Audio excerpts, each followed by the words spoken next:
Greetings, viewers. Welcome to tonight's live stream. Those of you that have came and waited for the Q&A. I know it's been a while since we've done one, about a month. So let's get into it. Again, apologies in advance for any of you that I do not get to's question. Answer them as many as I can within the allotted time. And anyone that super chats, of course, gets top priority with their question. So with that said, how many people do we have in here? Let's get this moved around. And let's see, we got 5 people watching. Where is everybody? Let's see, Pilot 1226. Would love to know what you think I can do to improve my engine and CVT reliability in a 2021 Outback Onyx XT, my first turbo ever.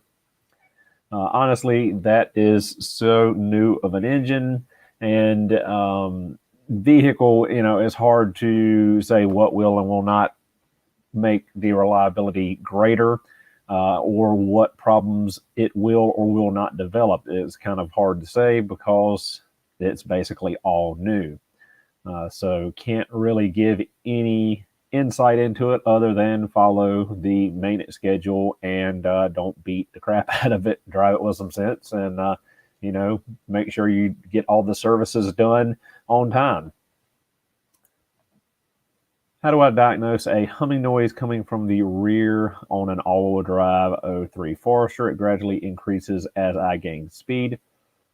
Given that it's increasing with the vehicle speed, would make me think that it is something to do with the drive line, as in wheel bearing, CV axle, something in the rear differential, perhaps the prop shaft, because all of the speeds of those will increase with vehicle speed. So that's what I would look at. And as far as ease of diagnosis, that kind of stuff's not really easy to diagnose without being able to put the vehicle on a lift and have someone drive it while it's on a lift and listen underneath, preferably with a mechanic stethoscope. But it can be done safely on jack stands. Just be very careful if you plan to do that kind of diagnostic work. Does my 2020 Forester Touring have a time belt or timing chain? It is a timing chain engine, no belt. Hello. Hey, Courtney. I own a 2013 Crosstrek. I love my car and do most of my general maintenance. My question is, I usually change my oil every 5,000 miles. Do I need to change it sooner? Nope, 5,000 is perfectly fine. That's what I change mine at. Whether it's conventional or synthetic, 5K is perfectly fine. Just don't go past that. Where is fuel filter in my 2011 Legacy Premium? It's inside of the fuel tank, made into the fuel pump module. I have a video on changing it in a 2014 Outback. It'll be the exact same procedure in your 2011 Legacy. How do I diagnose a humming sound from my exhaust? Most likely that's going to be a heat shield rattling. So the easiest thing to do would be get under the car, preferably on oil ramps or jack stands, have it running and listen around, see if you can find anything rattling or loose. We'll let the car completely cool down and take like a rubber mallet or something and tap around on the exhaust, see if you have a heat shield loose. That would be the way to go about that. John, thank you so much for the $5 super chat. Hey, Robert, always again. Thanks again for the help via email the other day. If you need a clock spring, let me know. I have 5 of them. How did you end up with 5 of them? Did Subaru screw up and send you 5 of them, or did you accidentally order them from several places and they all came in at once? What do you think about Iridium plugs for longer life instead of the factory originals every 30,000 in a 09 2.5? What do you mean by the originals? They should have the laser platinum plug, NGK laser platinums. I'm pretty sure were the factory ones. Is it platinum or is it iridium? I think it's laser iridium. They should have iridium 100,000 mile ish plugs in them. Usually that's what I run as the NGK. Is it laser or rainbow? I think it's laser. Honestly, having a brain fart right now. But always run the NGKs in them. I think it's the 1611P. Can't even think of the part number right now. But yeah, they're fine to run in there. No issues with that. Just make sure it's an NGK or a Denso. I wouldn't go with any other brand. I am 14. I am building my own GT40 replica with a 2004 Outback engine. Can I get more horsepower if I turboed it? Thanks for the stream. No, I would not advise putting or turbocharging a EJ253. If you want to go that route, I'd look for an EJ255 or an EJ257 out of an STI that's already turbocharged, or to a lesser extent, an EJ205 out of an older WRX. The 2-liter turbo is not worth the money and time to turbocharge the NA engine and then still be weaker and more issues, especially in trying to tune it and everything compared to the factory turbo engines. Plus or minus 200,000 miles 04 Tahoe, change rear diff oil or take apart clean magnet, etc. It'd be great to avoid the extra labor if I can. You should be fine to drain and refill it. If you do see the stray metal chunks come out, then I would go ahead and pop the diff cover off. I don't remember if 2004 10 bolt has a drain. It might have a drain in the, it should be a 3/8 or half-inch drive pipe plug if it has one. I know my 1-ton Duramax has a drain, but I think for the most part, you got to pull the cover on them. But if it's got a drain, I'd drain and refill it, unless you find, like I said, metal shavings or glitter or chunks come out with the old fluid. Can I run a thicker oil in my 2013 Crosstrek? I run the recommended 5020 full synthetic. Yep, that's perfectly fine. I run Subaru synthetic 530 in my 2013 Crosstrek. It's just been an experiment to see if it affects the fuel economy enough to worry about. That's the only thing I think would be the issue. In Japan, they run them on 530 or 1040, so it's not going to hurt anything. The U.S. market is basically the only one. I think Canada might run them on 020, but I'm not sure. But the 020 was mainly for the U.S. market for EPA CAFE fuel economy standards to try to eke out a little bit more mileage on the F-Series engine. Which is the correct number part of the fuel pump on my 3-liter Outback 2005?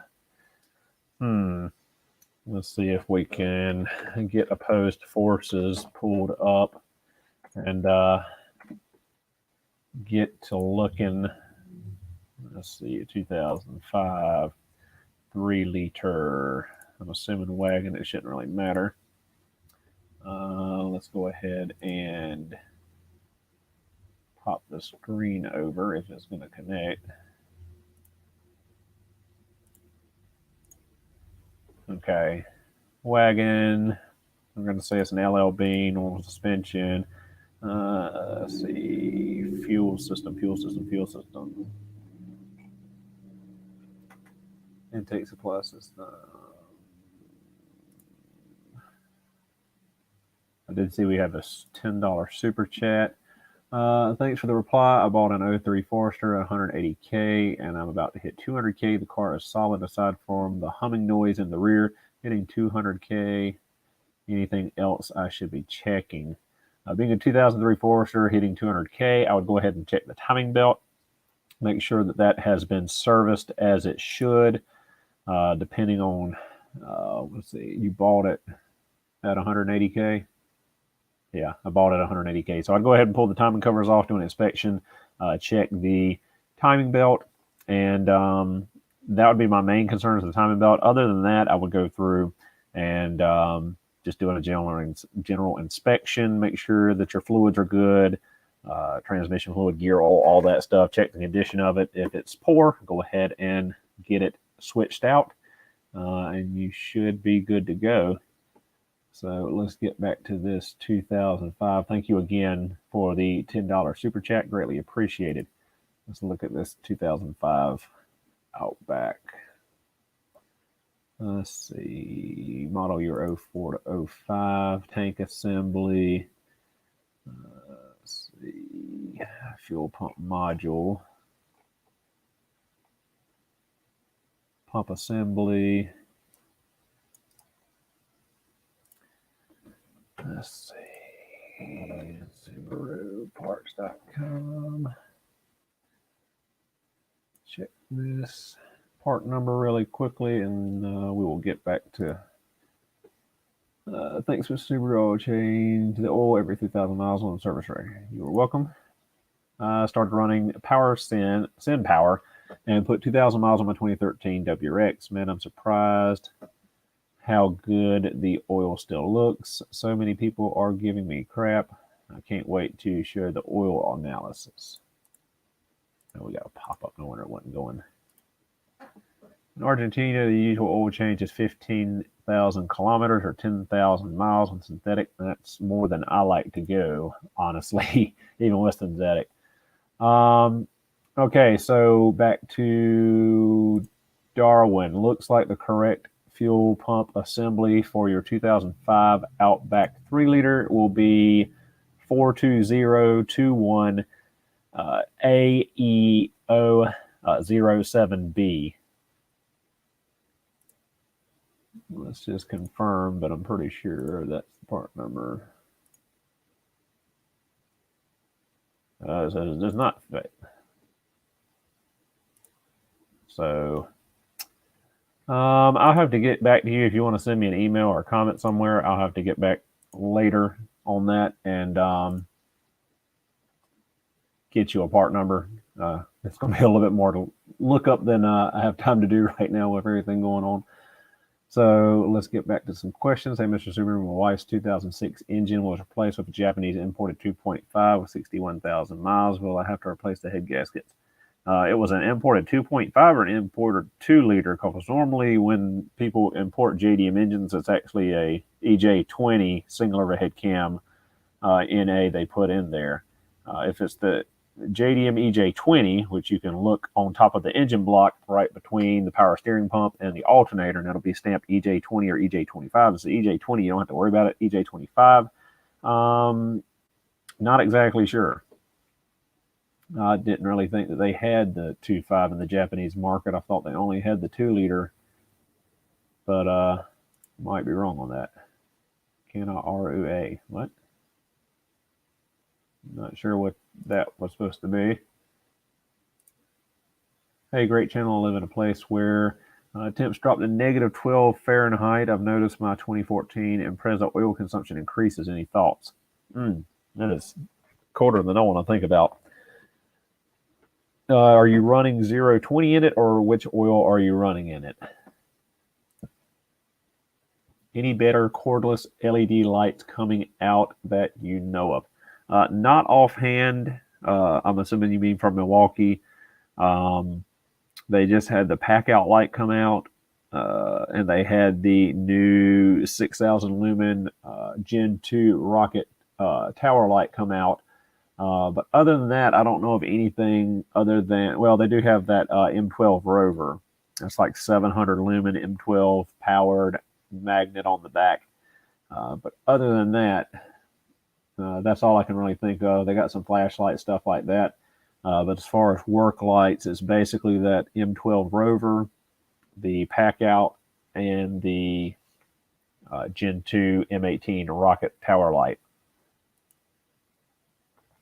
EJ255 rough at idle only, code PO302.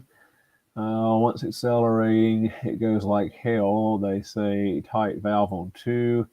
Do you agree? This is an 05 Legacy GT. Well, first thing I do is pull the spark plug in cylinder 2, take a look at it, and then from there I would do a cylinder leakage test and or a compression test to see what I get. You need to do those tests and get those numbers first before I could tell you where to go from there. 2009 Impreza Outback Sport 5-speed, 140,000 miles. Tires skipping when I take slow turns. Seems worse in reverse. CV boots look fine. Any tips? Tire skipping. Acting like you've got a lock differential around the corner. I would be looking at differential gear oil. Being it's a 5-speed, I would be concerned about the center differential. Normally, when we have that kind of issue, it's in automatic. It's due to the transfer clutch solenoid or the transfer clutch itself not unlocking like it should around cornering. So I would look at the center differential on that being the 5-speed manual. I mean, at the Subaru dealership. We're talking about oil. Your Subaru dealership places at 10. That's still pretty high, 10,000 miles. Yep, I ordered from several places because there were many shipping problems and they discontinued. And with the code stuff, it was, oh man, that sucks. You weren't able to return it? What all-terrain tires would you run on a 17 Outback rim? I have no opinion on all-terrain tires for Outbacks, nor on lifts. I've not put all-terrains or lifts on any Subaru vehicles. So as far as tire sizes and what fits and what doesn't, I can no help there, honestly. Sorry on that. You are welcome, James. What Subaru do you think will last the longest? I've heard manual is the best to go by WRX, but WRX is the only manual in the U.S., I believe. Would a WRX last over 300,000 miles? There is still Crosstrek. You can still get a Crosstrek manual, as you might have saw on the community post not too long ago. A guy put over 1 million miles on his 2015 manual transmission Crosstrek. So yes, it's very feasible to put over 300,000 miles on a manual transmission Crosstrek. They now have a 6-speed manual rather than the 5-speed.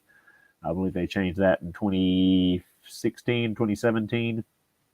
But yeah, that's basically it for a manual transmission. Would be a WRX, an STI, a Crosstrek, an Impreza, or a BRZ.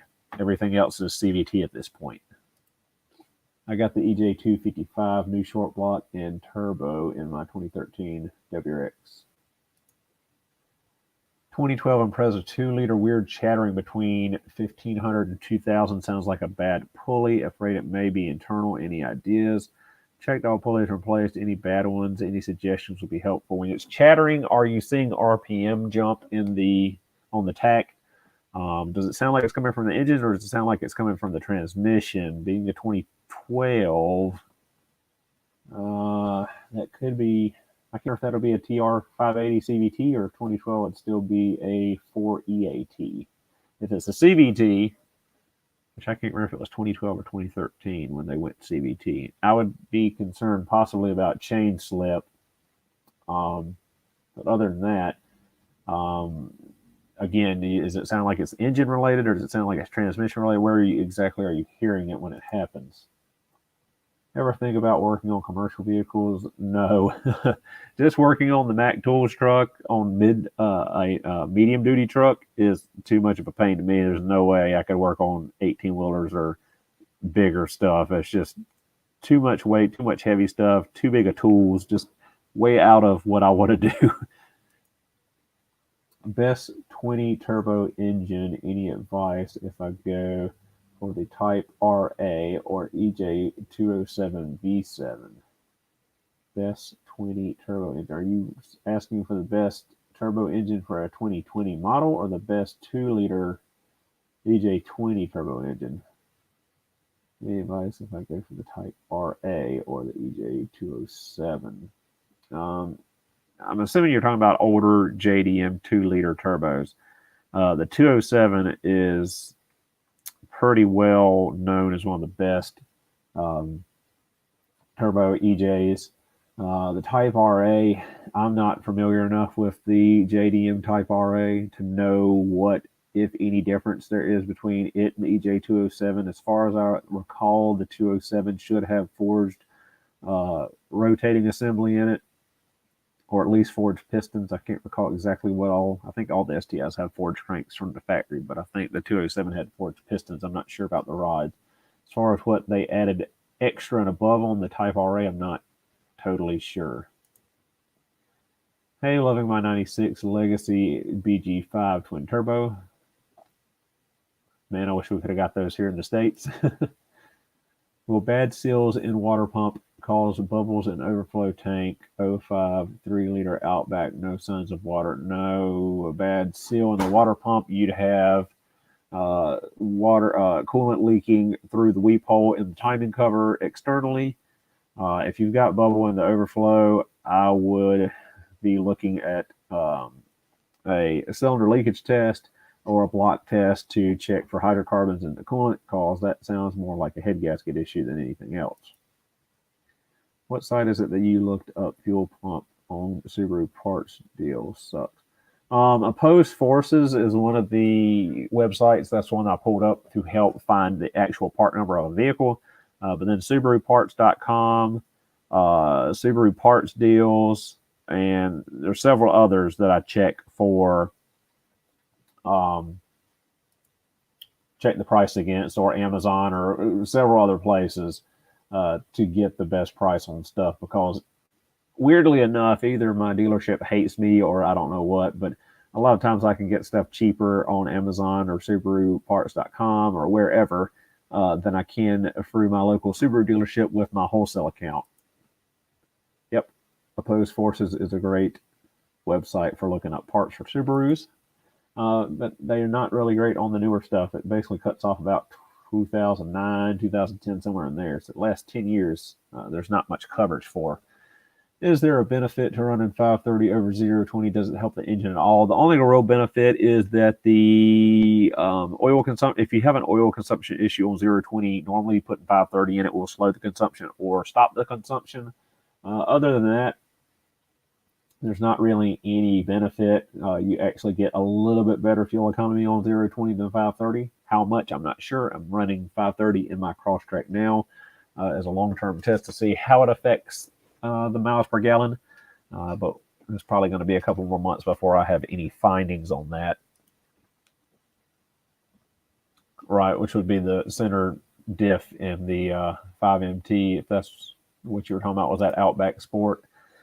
Someone can give me advice if I go for the 207 JDM or Type RA engine. Need some advice, please. We talked about that earlier.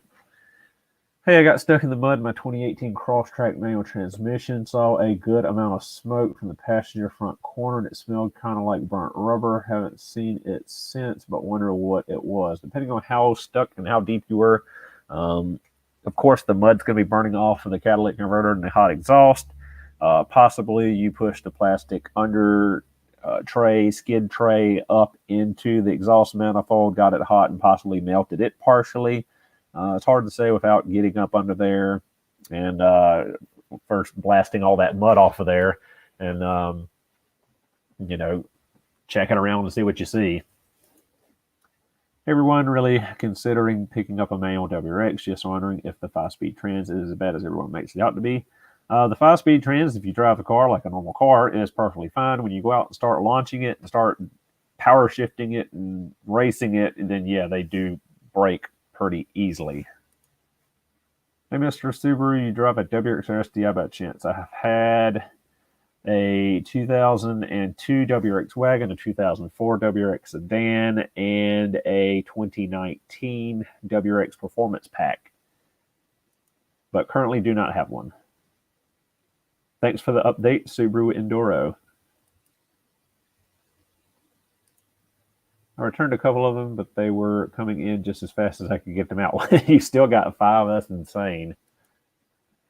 I have a 2014 2.5. I get interference when using my Bluetooth phone connection at night when I have my headlights on. Any idea what could cause this problem and how to fix it? Is it HID headlights? Is it factory headlights? Have you put LED or HIDs in it when it was halogen? Is there any modifications, or is this all factory? Mr. Subaru, what is your opinion on the Subaru vehicles that have oil consumption issues as far as engine longevity is concerned? Subaru did replace lots of the engines that had oil consumption issues under warranty, under extended warranty. Most of them that were fixed have not seen oil consumption become an issue again. Some of them have. So it's hit and miss. I know that's not something people want to hear, but the 2 liter had issues with oil consumption. My 2013 Crosstrek, for an example, has 211,000 miles on the original short block and has not had any issues. So it's kind of flip of a coin, whether you get a good one or a bad one. I have a 2017 Toyota 86, never had an issue, but I keep getting told it will end up having leaks because the engine is from Subaru. It's 100% a Subaru engine.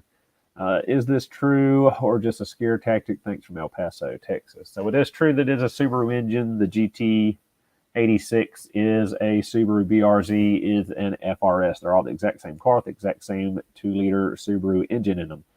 As far as we know, in the last 10-ish years of the new F-Series engines, head gaskets are not an issue on them like they were on the EJ Series engines. And being time and chain engines, you don't have to worry about replacing timing belts on them. That said, being a time and chain engine, they do have lots and lots of areas where there is RTV silicone sealing the engine, and that stuff generally starts to leak with age. So oil leaks will be an issue on it, as with any of the newer F-Series engines. So that would be the concern. As far as head gasket, really wouldn't be concerned, because it hasn't really been an issue so far. Hi, Mr. Subaru. My friend suggested me to get premium gas once in a while, as it is good for the engine. What do you think? 2019 Crosstrek CVT. Waste of money in a 2019 Crosstrek CVT. You do not need to put 91 or 93 octane in there. You're perfectly fine to run 87 all the time. If you want to treat it nice and give it a little something better for it every once in a while, get some non-ethanol gas, but there's no real reason to run 91 or 93 octane. No RPM jumping or any drivability issues, just noise. It sounds like when your serpentine belt tensioner is bad, it's definitely engine. When it does, you might get, okay, 2012, you should still have an EJ253. Should be the last EJ253. So depending on mileage, if you've changed your timing belt or not changed your timing belt, I'd be looking at the timing belt if you've already looked through the serpentine belt drive and all the accessories. 044 for vibration when going slow and turning. Hard to say, but if you're going really slow, like in a parking lot, and you got the wheel turned all the way and you're having a vibration or a clicking noise, I would inspect the front CV axles. That's a possibility of possible sign of CV axle failure. Rear diff oil. Rear diff shouldn't have an issue or anything to do with that, but it's never a bad idea to check your gear oil in the rear and front diff. I check for hydrocarbon, no change of color. Those tests aren't always 100%. So the best method, and the way I always go, is I just forego the block test and I go for a cylinder leakage test, putting each cylinder on top dead center on the compression stroke, and filling the combustion chamber with pressurized air, and then see if you have a bubbling in the overflow or the radiator. And if you do, that would signify a blown head gasket. But other than that, I don't know of any other thing that would cause bubbles. Well, it depends on what kind of bubbles you're getting, and how small or how big they are, or if it's like boiling or what. I need a little bit of clarification on bubbles. Are you just seeing little tiny air bubbles? Are you seeing big air bubbles? Is it boiling over? What's actually coming up as far as the bubbles in the overflow or the reservoir? My 2014 WRX bogs down or shuts off when I come to a stop. I was told it could be my neutral position switch to the WRX is at 77,000 miles. Do you have a check engine light? Any codes on? Neutral position switch. Normally with those, your idle gets crazy, as in you'll start it and it'll idle high, it'll idle low. Possibly could be what causing it to cut off. could be a dirty throttle body, but it would be extremely dirty at 77,000 miles to cause it to completely stall. So a little bit more information on that. Only found one video on YouTube with the same noise, and I can never replicate it when I look at it. It's intermittent. Okay, I would probably inspect the timing belt, depending on how long it's been since it was replaced, or if it has been replaced. Do you know if exists different gearing of 2015 Impreza manual? I'm looking for a lower RPM. Thank you. As far as I know, all of the 5-speed manual Impreza manuals were the exact same gear ratio. They didn't have the option to buy a lower or higher final drive. 94 and Subaru Wagon still running strong, 300,500 miles, don't smoke, good auto, 2.2, auto trans, follow you on all. Nice. Those old EJ22s are hard to beat. 2002 Forester XT JDM common gas mileage. I'm getting roughly around 400 kilometers to 500 kilometers full tank, but during winter it is less than 400 though. Injector gasket leaks out gas when cold. Sounds all right. If you've got the O-rings that the injector is leaking fuel, that's a big no-go. You need to go ahead and replace those O-rings. You do not want fuel leaking on top of the engine, possibly starting a fire. As far as fuel economy goes, I don't know off the top of my head, especially for a 2004 Forester, and the fact that it's in kilometers. If I had it in miles, I might be able to give you more of a what you would expect. Should be somewhere around 20, probably between 18 and 23, 24 mpg highway, depending on how you drive it. So not exactly sure off the top of my head without a calculator to convert that to kilometers. Do you recommend getting the Subaru extended warranty? On your 2018, I believe you had a 2018 Crosstrek manual. They're offering you extended warranty now at the end of your current warranty, depending on what the price is and what exactly it covers. I know they have several different tiers of extended warranty, so I don't know. Some are okay, and some are you're not going to get your money back out of them. But anything on the driveline, anything to protect the transmission or engine, specifically the short block and all, would be worth it, in my opinion. Just due to the fact that, there has been oil consumption issues with them. And let's see, 2018, I can't remember if 2018 is the direct fuel injected engine or the old port injection engine. Anyone really quickly remember when the 2-liter got direct fuel injection? I think 2019 was when the Outback and everything else got, and the Forester got direct injection, but I can't remember about the Crosstrek Impreza. On Bluetooth interference, factory headlights, no HID upgrade that I know of. Everything should be factory original. What? Not really sure how to advise on that. 2014, that would be that silver-looking Harman Kardon radio, I would assume. Is it the one with navigation in it, or is it the little smaller screen silver one? At any rate, I've not worked with any issues with the Bluetooth or anything to do with the head units on the newer models. So I wouldn't be of much help. If Subaru Enduro or any other Subaru techs have some input on this for Empathy, that would be great. I have a 2010 Legacy. Every time I go uphill at highway cruising speeds, my RPMs go from 1,500 to 2,500.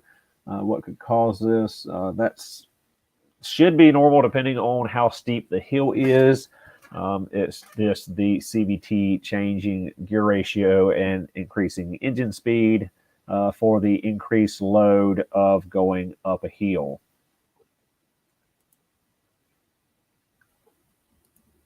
What year Subaru Outback should I buy? That is a very open-ended question and kind of difficult to answer. I'm always partial to the 2000 to 2004 Outbacks. I believe they were some of the best engineered, best comfort, and best for reliability. I know at this point, the 2000 to 2004 models are getting close to 20 years old, and a lot of people are looking for newer cars than that. They're not like me and like to drive old stuff. So as far as newer ones, the 2010 to 2014 3.6Rs are pretty good. I had a 2014 3.6R. No real complaints on it, although I didn't own it but for about a year. But other than that, I would go for. I'm always partial to the EZ30 and EZ36. They had far less issues than the EJs, and you have less maintenance, being that they're a time and chain engine rather than a timing belt engine. And in the 2010 to 2014 3.6R, you still had the conventional 5 VAT transmission because they didn't switch to CVT until 2015. Let's see, 2004 EJ207 STI, no oil leak, but 2 weeks ago had full engine oil, then yesterday was below low. Oof. So if you're not seeing a leak, you are likely burning it. I would be surprised if you're not seeing some haze in the exhaust. A lot of times with you could be having the oil come through the if your turbo oil seals are going bad, you could be the turbo could be siphoning oil out of the oil pan and blowing it out the exhaust and burning it. But like I said, you'd most likely see some kind of haze out of the exhaust or oil smoke. But the fact that it's not leaking anywhere, you've got to be burning it. There's no other place it can go. It's either got to leak out or it's got to be consumed by the engine. So check the turbo if you want to take the downpipe loose at the back of the turbo or take the intermediate pipe loose at the downpipe. Check for oil in the exhaust. If it's all clean in there, probably time for a compression and a leak down test. See if you hear any air leaking past the rings into the crankcase on the leakage test. Tap water or distilled water to top your cooling mix. They used to be all big about distilled water with coolant, but honestly, it doesn't really matter. It's the whole thing with the distilled water was to take any kind of minerals or anything out that might react with the cooling system or with the inside of the engine. But from what I've heard and what I've seen, that's not really as big of a deal as they once thought it was. So you're pretty much fine to run just regular water. I use regular old well water at the farm when I mix coolant up. I don't have any issues. It's mainly, if you change it on time, 3 years, 36,000 miles on the green, or 8 years, 80,000 miles on the blue supercoolant, which you don't have to mix water with it. It's already pre-mixed. So it doesn't really count. But with the green stuff, as long as you do 3 year, 36,000 miles changes, it doesn't matter if you use distilled or tap water. Any ideas on this? Oh, sorry, I was a little late getting to the question. Say, Mr. Subaru, what engines would be compatible to swap for a 97 Impreza wagon? You can basically put any EJ engine or EZ engine in there, just depending on how much work you want to do. Being a 97 Impreza, is it a 2.2 or a 2.5? I think a 97 you could get either, but basically any EJ you can basically swap over. Any single overhead cam EJ, 2 liter, 2.2 or 2.5 is basically interchangeable without any work to the PCM or wiring, as far as I recall. Like if you had an EJ18, you could replace an EJ18 single overhead cam with an EJ25. I think the only issue on those were changing over the crank and cam cog, because on some of the year models they had a different number of teeth on the reluctor wheel, and that was the main issue. But other than that, most of the NAEG PCMs will run most of the EJ NA engines. Running lean on idle. Wideband says 15.3 until I touch accelerator, goes back down to 14.7. I've done math, coil packs, fuel pump, filter, knock sensor, and wiring harness. Is this a new issue, or has it been doing this? A lot of the turbo engines are inherently tuned to run lean, as lean as possible for fuel economy and emissions. Is the carbon tuned? If not, you may want to look at getting a tune if you don't find any mechanical or electronic issue causing that. Do you think carbon buildup will be an issue on NA engines, for example, the new 2.5 Outbacks, because of direct injection? There's no debate on it. It is an issue. It's been an issue on every single engine that's gone direct fuel injection. The only ones that would have, if Subaru and Toyota got together and Toyota let Subaru run the D4S system that they've got on the BRZ, FRS, and GT86, if they had put that system in place on all of the F-Series engines, then Subaru would not have an issue with carbon buildup. And the reason is because, again, the D4S system, you've got your direct fuel injectors that run the engine 90% of the, well, like 95% of the time, 98% of the time, actually. And then you've got 4 port injectors, just like you used to have before the direct fuel injectors. And sporadically, the port injectors spray, and they're spraying gasoline, which is a solvent, on the back of the intake manifold, on the back of the intake valves, and helps keep the carbon and oil mist from solidifying on them and building up on them. So with the D4S system having both port and direct injectors, you get the benefits of the port injectors keeping your valves clean, but you get the benefit of the direct injectors giving you better fuel economy and better power. You posted a video on using torque yield head bolts. Would you be happy to reuse your head bolts on a 2008-2010 Forester? I always reuse the head bolts unless there's an issue. They're not torque to yield. That was the whole thing about the video, the fact that the head bolts are not torque to yield. Just because a bolt has a degree on it does not mean it is a torque to yield. Those bolts do not go past their yielding point. So like I said, I always reuse them unless they are rusted or damaged in some way on the threads, something else. But they're fine to reuse. I reuse them all the time. So does everybody else that works on Subarus. No boiling. I'm located in Lake Watery. What shop are you working at? I'll have to bring it to you. You're very close to me. You're only about 35 minutes, 40 minutes away. I'm about 15 minutes south of Rock Hill, South Carolina. So if you want to email me at mrsubaru1387@gmail.com, we can figure something out and get a look at it.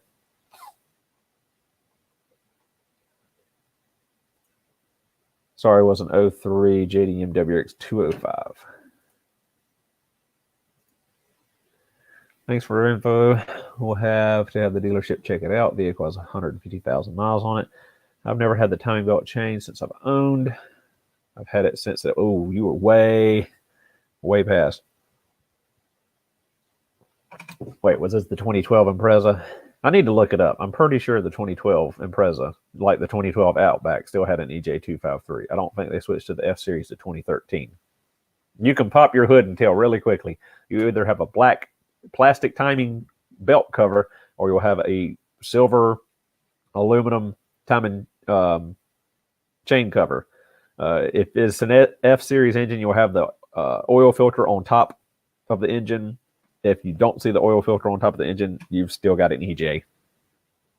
But yeah, if it's an EJ and you've had it, you were 50,000 miles over from the timing belt service. So if it is an EJ and it is that kind of mileage, I would be scheduling a timing belt replacement immediately. My 08 Forester rear differential plugs aren't coming. Should I just take it to a shop? You're not getting them out. Probably would be better to take them. I'll see. Hang on. 08 Forester rear differential plugs are stuck. Should I use an impact or take it to a shop this one time? Probably better to take it to a shop. You could possibly use an impact on it. I don't know if I would. I don't actually know if you could get an impact on them due to how they're angled in the vehicle. I'm pretty sure if you try to put an impact on it, the impact would hit either the spare tire well or the body of the car. I don't think you'd have a straight on line of attack with a 1/2 inch impact. torching and penetrating oil would be the best way to go, but you got to be careful of a torch because those diff covers are aluminum and not steel. Never use impact. Try a longer breaker bar. Yep. A longer breaker bar is always better. Like I said, I don't even think an impact would get on one. I don't know if you can get it on there straight. I'm just curious about the oil consumption question because I have one with this issue and I want it to last. You're currently having an oil consumption issue. Are you, I can't remember what year model you said yours is. Is it, if it's under warranty, have you requested an oil consumption test? If so, and it fails, Subaru will replace your engine under warranty if you still are under warranty. Are there symptoms for a failing timing belt tensioner? Normally, you will know when your engine stops running. Sometimes they make a knocking noise when they start getting weak. Sometimes there'll be a squealing noise, but there's usually not a whole lot of warning. Normally, you've got to pull the covers off and look at it and see if the seal around the rod is leaking oil. And that's the main thing on a visual standpoint, but you still got to take the timing covers off to look at that. I actually had a video done and posted, ready to post tonight on timing belt kits and timing components, but I actually forgot that I'd promised to do this live stream tonight and had to postpone it, and it will premiere next Sunday as the regular Subaru repair videos do. Have a 2009 Outback that absolutely will not start in cold weather, 40 degrees or colder. What should I replace or check? First, have any check engine light, any codes. From there, I would look at the ECT, the engine coolant temperature sensor, most likely that, or maybe the IAT, the intake air temperature sensor. You might have an issue with either. But that's where I'd probably start. I would check fuel pressure to make sure you're not having an issue or the fuel pump's not coming on at that kind of weather. Other than that, just doing normal checks at that temperature when it is having the issue. Make sure you got fuel pressure, make sure you got injector pulse, make sure you've got spark. Let's see, I just reserviced my gearbox and diff on my 01 Forester. Needed a big breaker bar to undo the rear. Yeah, they do get stuck. So like a 24 to 36 inch breaker bar would be ideal.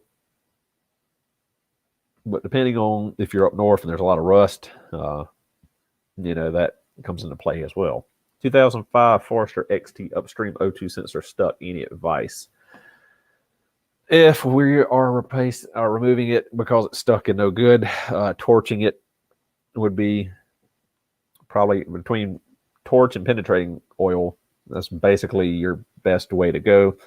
If whole else fails, you might have to replace the up pipe. Hopefully it doesn't come to that, but yeah, aside from a torch and penetrating oil, I'm not sure exactly what else would help in that situation, getting a stuck O2 out.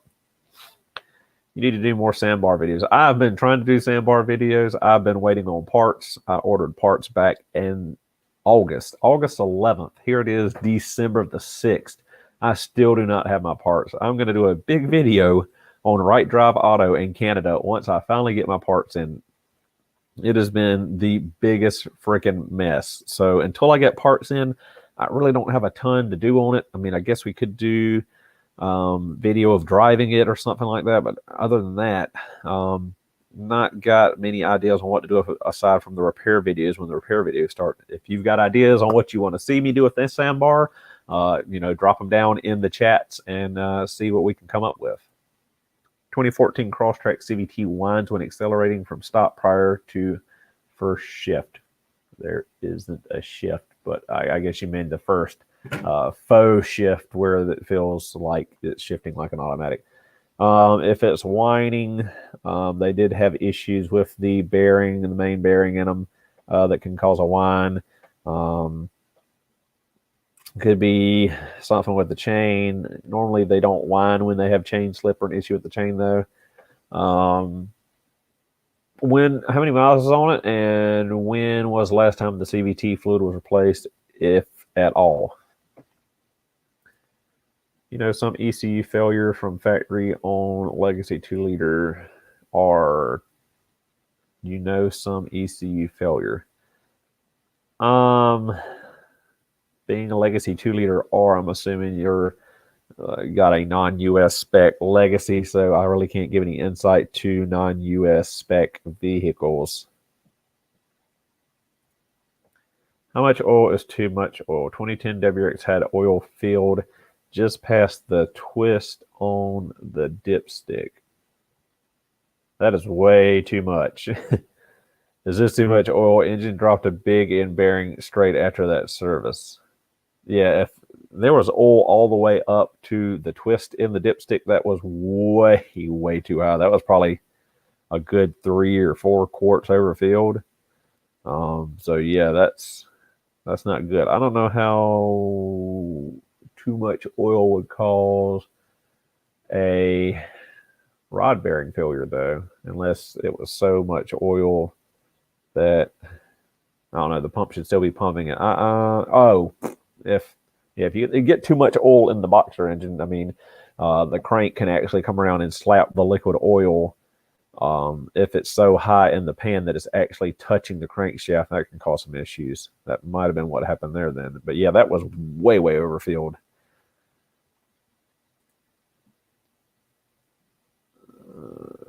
Yeah, that was, let's see, sweet, much appreciated. Uh-oh, chat jumped. Actually keeping up pretty well with the chat tonight, although we only got 85 viewers. Kind of low. What's everybody up to? Why are they not here? 2003 Forester. I can't read. 2003 Outback AT oil temp sensor pops up when I wash the vehicle. Total power loss, and the car will idle down to complete shutdown sometimes for days in a row. Will start up fine and running. So, like going through an automatic car wash, or when you hand wash the car. If it's an automatic car wash and it's got the underbody sprayer, I would be looking for an exposed wire or something. Something was getting shorted out in the wiring harness, I would assume, due to that. But if you're hand washing it, I don't know. Do you have the same issue when it rains, or is it just when you wash the car yourself? Odd issue. Just got a PO 420, 180,000 miles. Should look at O2 sensors. Run CataClean through the system. Give it a try. I personally never use CataClean. I've heard lots of people say that it works. I've heard some people say that it don't work. It is a viable option. Being a 420 code on a Subaru, most likely the catalytic converter is getting done. I would, though, go ahead and replace the O2 sensors if they have not been replaced at 180,000 miles. Not saying they're bad and it's something you need to change, but with nearly 200,000 miles on it, they probably got a good bit of contamination and buildup on them, so they might not be reading accurately. If you have a scan tool that has live data, I would look at the live data from the upstream and downstream O2 sensors to see what they're putting out. But other than that, most likely you're going to end up putting a catalytic converter on it, but hopefully not. Hopefully it's just O2s, or hopefully the catalytic clean works, but just be prepared for a catalytic converter if you have to put one on for emission testing or inspection in your state. Lost power on low RPM, 1,500 to 3,000 after them is a bullet, maybe EGR problem. I'm not sure how to answer it, since you were talking about on a 2007 to 2009 2-liter R Legacy, and we didn't have the car stateside. So experience and or help is going to be limited.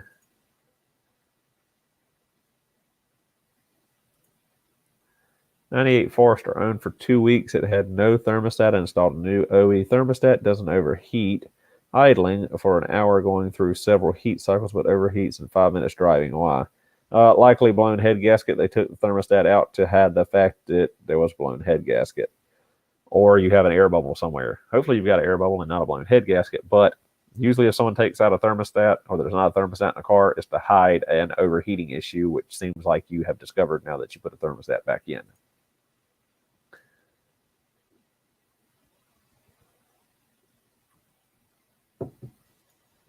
Interesting.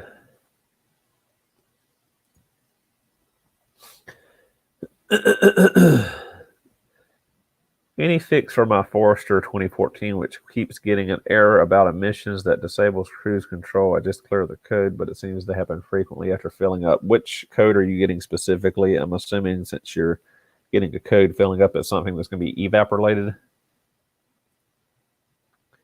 2012 Legacy 2.5 EGR valve location. Let's see, on a 2012 Legacy. 2012 would be an EJ253 steel. EGR on those. I didn't remember them having EGR. I thought it was a Forester and Impreza thing. I don't know. It's weird. Some models have EGR, some don't. Let's see. Those had the plastic intake manifold or the composites. Okay, 2012 EJ253. This is a Forester engine. It's showing the pipe coming out of the left cylinder head and going underneath the intake manifold below the throttle body. So again, like I said, I don't know if the Legacy Outbacks have them. I assume if you're asking, you had a code for EGR, so I'm assuming it would. But it looks like it is underneath the throttle body / intake manifold where the exhaust gas pipe comes from the head up to where the valve would be. Great. Thank you. I've seen your cars for years up that way. I'll send you an email this week. Okay, cool. Forester 2008 spark nut light throttle. Any ideas? Wouldn't be fuel. Likely wouldn't be fuel, being that it's a 2008 Forester, not an XT model. If you had an XT and running like 87 or 89 instead of 93 octane in there, then you could have a spark nut. History on the car, what's the maintenance schedule been like? How long have you owned it? How long has the issue been going on? Does it do it constantly, or is it only certain times, certain weather conditions, etc.? It is definitely chain driven. Oil filters on top. There's an FB20 engine code. Okay. Apparently they got those in 2012, not 2013. I had my dates wrong. I always thought it was a chain, so I never checked it. I'll have the dealership look at it and get it replaced. Now, if it's an FB20, you're fine. It's a time and chain engine, so it wouldn't be the time belt tensioner or anything in the time belt like I thought. Don't know if they're having issues with the timing chain guides or sprockets. I don't think they have an idler sprocket. No, I think they do. Let's see. Really quick, let me look at FB20 time and chain. Off the top of my head, I can't remember how they're laid out.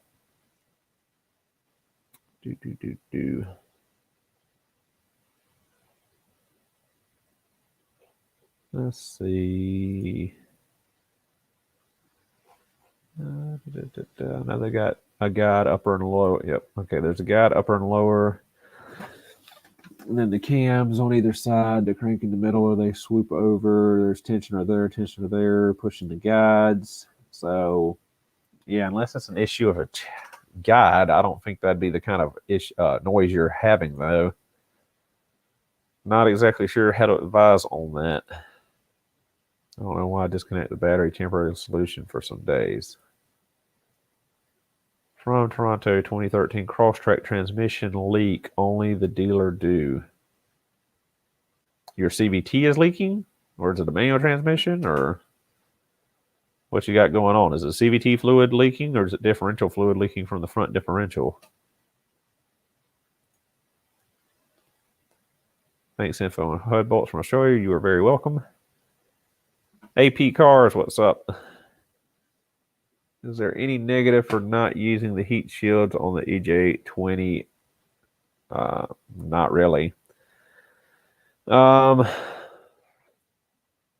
I don't think you even need the heat shields. I think it's more of a safety thing to prevent, possibly setting something on fire if you parked on top of it. But most of the cars have their under engine splash shields anyway, so I don't know if it's really going to cause you any issues to not have the heat shields on there. Getting a 2014 Forester with 79,000 on it. I believe the CVT has the 100,000 mile 10-year warranty from the settlement. Should I avoid any CVT fluid drain, replace, or flush into after warranty? Oh, I wouldn't flush it. I would do a drain refill if I were going to service it. I would ask the dealership or a local Subaru dealership, depending on if you bought it at a dealership or if you bought it from an individual. I would check with a local Subaru dealership or call Subaru of America's hotline and give them your VIN number to see if you are part of the settlement or if you have the extended warranty on your CVT or not. My shop finally moved and our new shop is beautiful. Do you have any good stories of moving shops? Not really. The only time I've been moving from a shop, it was normally a bad story. It was normally the past was me closing down shops or leaving shops. So yeah, not a lot of good times moving shops. Never was in a shop and moved to a better shop. 03 WRX, setting the timing. What's the best way to get started? I have the cam lock tool and the wrench. If you got all that, then you're good to go. Just follow any of my timing belt videos I've got out. Well, in this case, preferably the dual overhead cam video, but it seems intimidating. I remember my first time doing a timing belt on a Subaru. It was on my 2004 WRX back in, God, that was 2007 or so. And yeah, it was intimidating, but got through it. I have Subaru Outback 2011. The problem is the parking brake. What problem are you having with the parking brake? I've seen you use it in a few videos and I was wondering what's your software hardware setup that you use to run SSM3. It's a Subaru, tongue twist. It's a Subaru Select Monitor 3. I do not have Subaru Select Monitor 4. It is a Chinese hack. It is not a genuine Denso DSTI. I do not have a way to justify the amount of money getting an actual SSM3/SSM4. Denso DSTI, I think, is like $4,000, and then Subaru Select Monitor software, I think, is like $1,800 a year. So I don't work on enough cars right now to justify having the genuine article. The one I've got, I think it's VCG or VGCI or something like that, or VX something. I can't remember. If you Google search SSM3, SSM4, it'll likely come up. I think it's like VX, it's VX Diag, I think, but there's some Chinese off-brand access.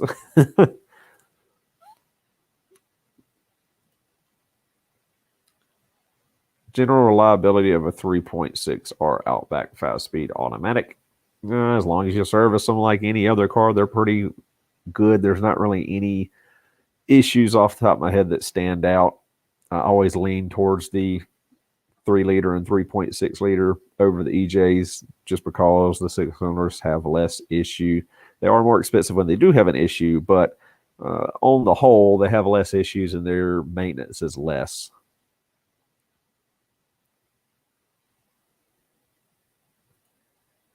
What will happen if I never replace the rear diff fluid on my 120? Why not? why do you want to chance it? It's like a 30-minute service for the rear diff fluid and like $30 worth of gear oil. Just do it. There's not really any reason not to. I mean, if you don't, you got to risk destroying the rear differential. I'm not saying it'll blow up tomorrow, but you know, if you never change the gear oil, if you never check it, if it gets low, I mean, you know, it's not great for it. So change it. 88,000 miles, second owner, possibly changed, and a half-quart low and loose drain plug when purchased. Larry John, what was this in regards to? I'm sorry, I'm scrolled up real quick and I'm not seeing the previous for that. 80 cars parts. Any part number JDM anymore. Car is highly sought after, so please do maintenance while we still work. I didn't get a notice, just got lucky to see you on here. Okay. I don't know what I'm doing when I do the lives. I see some people do lives and they're it's posted for like 3 hours and you can go and like set a reminder for it and all that other stuff.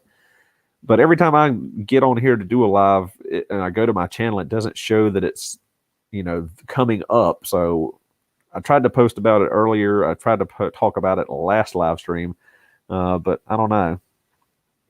78 viewers. I figured we have a little bit more than 78 viewers out of like 75,000 subscribers, but it is what it is. I've been kind of irregular with live streams, and plus we're just talking here. It's just basically a podcast, so I know it's not that interesting to you people that, unless you're asking questions actively. I just think doing a live stream with the camera pointed at me and me just watching myself talk is just weird. So, if I was actually doing something on the live stream, if I was actually in a shop or working on something, that'd be different. But just me sitting in front of the computer seems weird and unnecessary to have the camera on. 2005 Baja, it has been jolting a lot between changing gears and accelerating. Is it a transmission issue? Hard to say. New clutch, it's a manual transmission. If it was an automatic jolting between gear changes, then I would say it's a transmission issue. But being it's a manual transmission, have you checked your transmission mounts? Have you checked your pitch stopper? Things of that nature. You might have something in your mounts. Thanks, Yoda Doug, for the reminder to thumbs up the video. I haven't even looked to see what we're at. See 49 likes. So, yeah. Hit the thumbs up, guys, please. I have a 2018 Crosstrek all-city driving. How long or miles, kilometers until I need to replace the brakes? You'll replace them when they're wore out. There's no set time frame or interval on it. Just keep an eye on your brake pads. Most of the newer Subarus, you can pretty much eyeball them without even having to take the wheel off. So just keep an eye on them. Don't let them get down to the metal. But 2018, 2-year-old, 3-year-old car, you're probably not ready for brakes yet, even if you're really hard on them.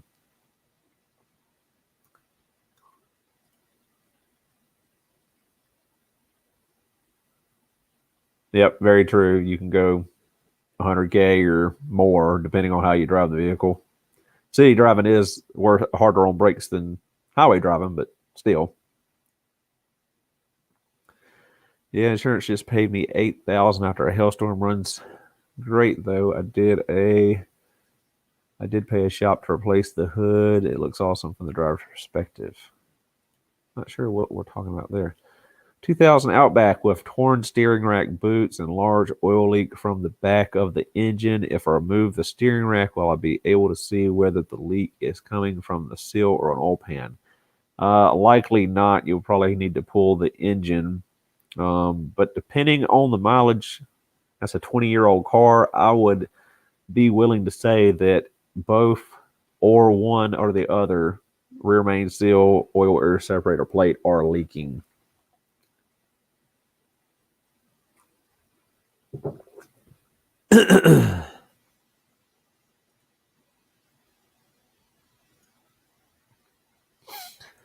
Why would my 2008 Subaru Impreza 2.5i non-turbo and automatic transmission be stalling when coming to a stop and no codes? Oh wait, drive-by-wire. Check your throttle body. I don't know of any issue with the transmission on those like the modern cars with the torque converter issue, but I would say clean throttle body and do an idle relearn, see what that gets you.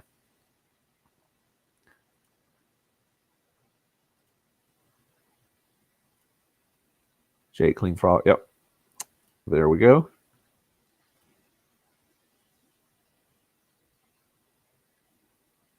What are y'all? What am I missing? Where are my moderators? Y'all get on it. Where y'all at?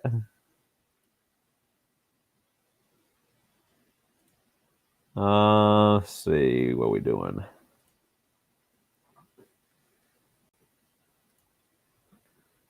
P04 P0456 is the code. Evap small leak. Being the fact that evap code after filling up,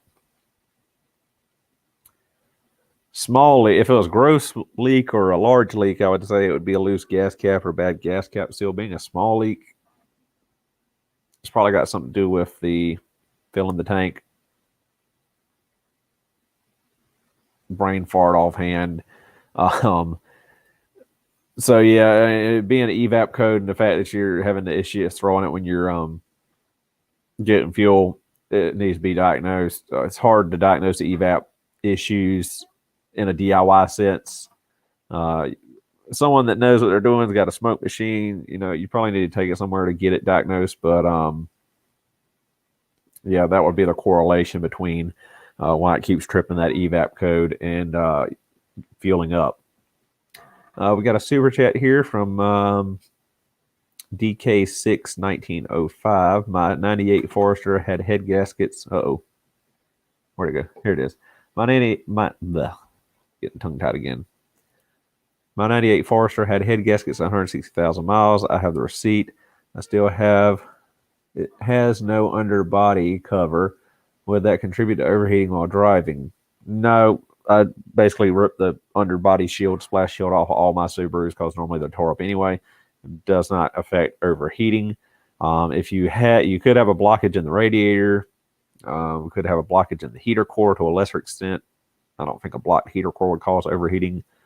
But you said you had head gaskets replaced at 160,000 miles, but you said you recently bought it and it didn't have a thermostat in it, right? Or you just discovered it didn't even have a thermostat in it? I was a little confused on that.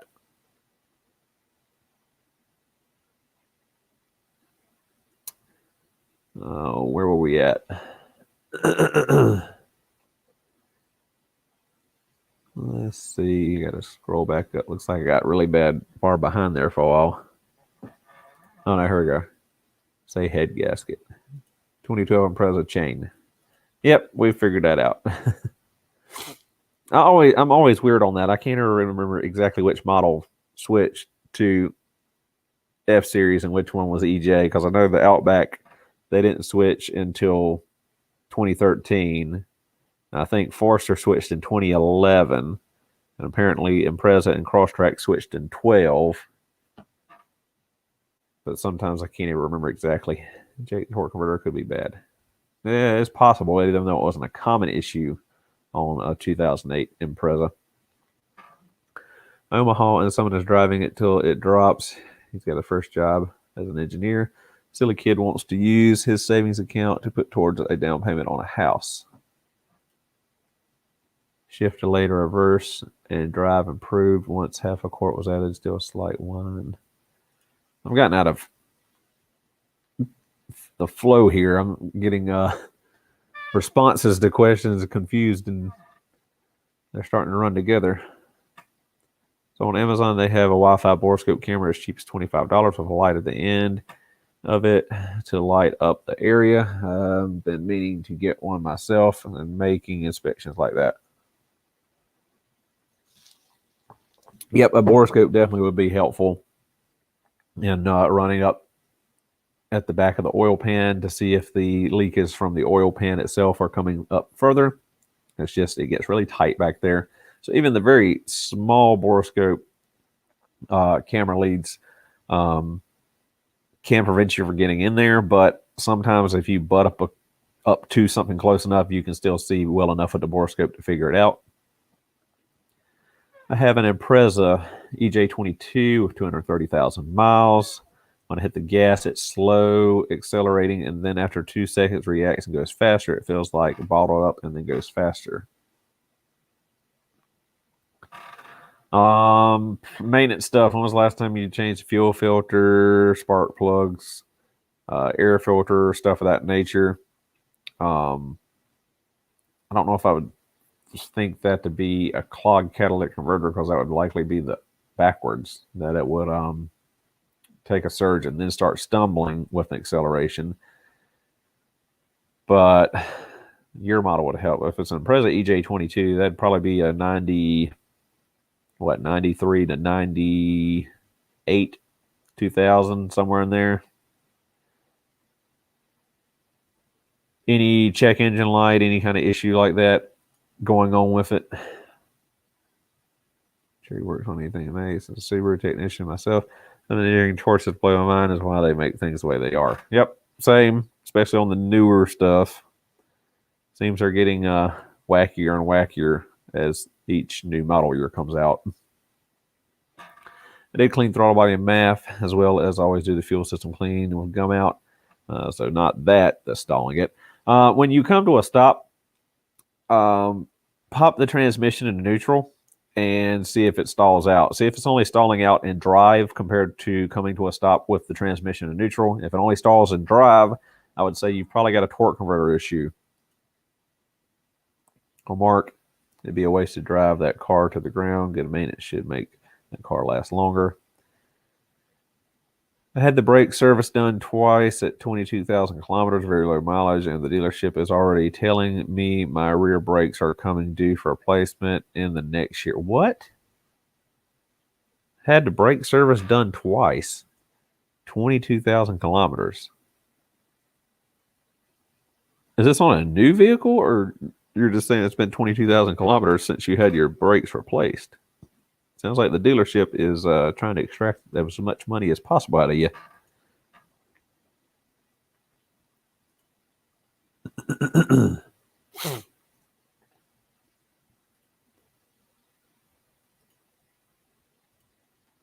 (2007) WRX secondary air pumps, should it be replaced? What? Should it be replaced with what? Deleted completely or replaced? Are you having an issue with it? Do you have a code for secondary air injection system? What's the issue here? Or are you questioning if it should be replaced or not?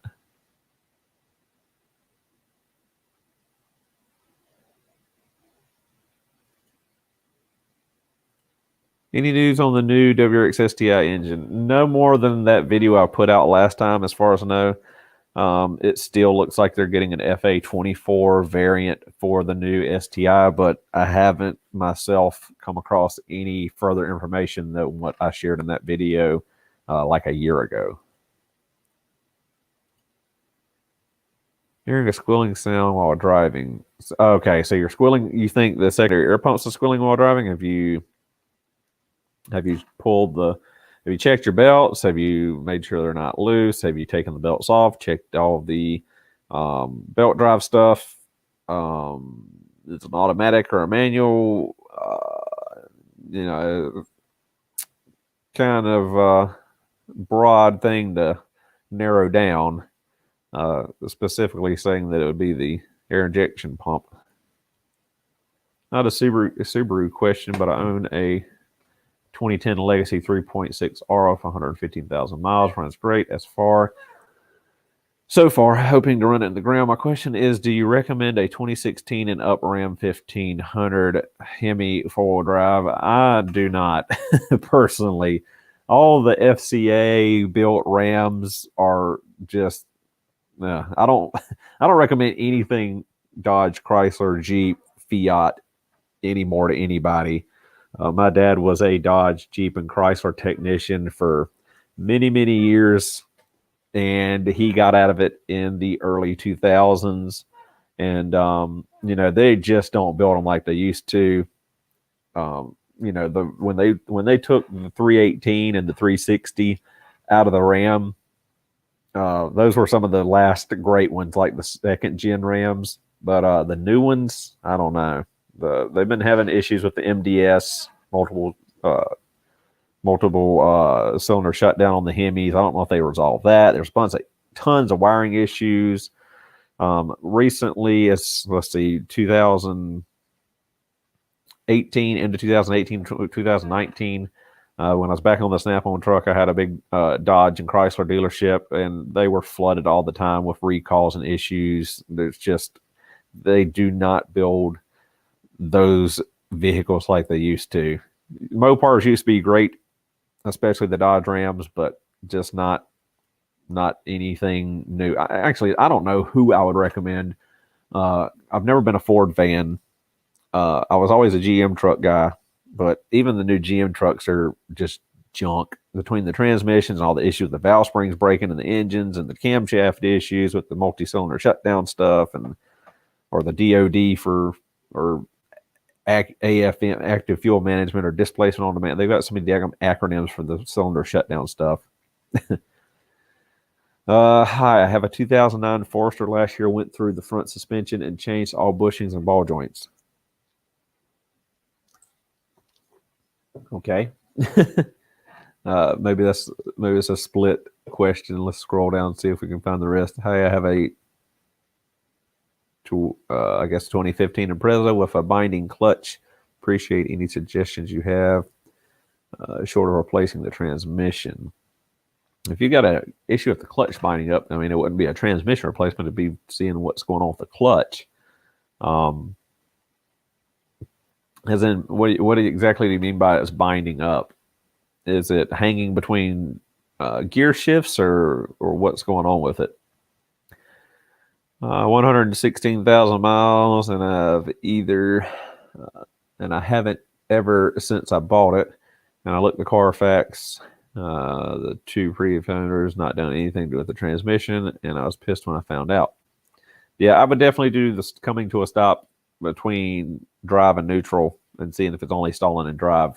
That would basically confirm a torque converter clutch that is not releasing. Is it worth doing the same to the rear, or does most wear tend to be the front suspension? Thanks for all the videos. Okay, so as a rule, I mean, the front and rear suspension wear the same. The only thing that's different in the front is the steering component. So, I mean, check it over, give it a visual inspection. If you've got bushings that are cracking and tearing, yeah, they need to be replaced. But, if everything looks solid and good still, there's not really any reason to replace it until it fails or gets more so to failing. I would not flush the automatic transmission. If you're going to do anything, a drain refill. Do you have any tips for replacing parking brakes using only two hands? Well, I only have two hands, so I don't know of anything to advise from the standpoint of having more than two hands. I think you messaged me or left a comment earlier this week, I think, on the parking brake. Honestly, I've not replaced any parking brake shoes on any modern vehicle. So, I've taken them off. I've taken the parking brake apart to remove rear hubs and stuff, but I've never just changed them. I mean, I don't know of anything offhand thinking tricky or different about it, but I mean, most of them are set up like a small drum brake. Because it stalls when I go get up into operating temperature. Probably not, but change the fluid. Do not flush. It gets better than sell the car faster before it comes back. I'm an ASE certified technician, but I just reached my level of experience with this one, especially being intermediate. Should I just seek dealership help with one? I'm lost at this point. God, Josh, what were you talking about? Which vehicle? I remember the name, but I don't remember exactly. Let me scroll back through the comments real quick.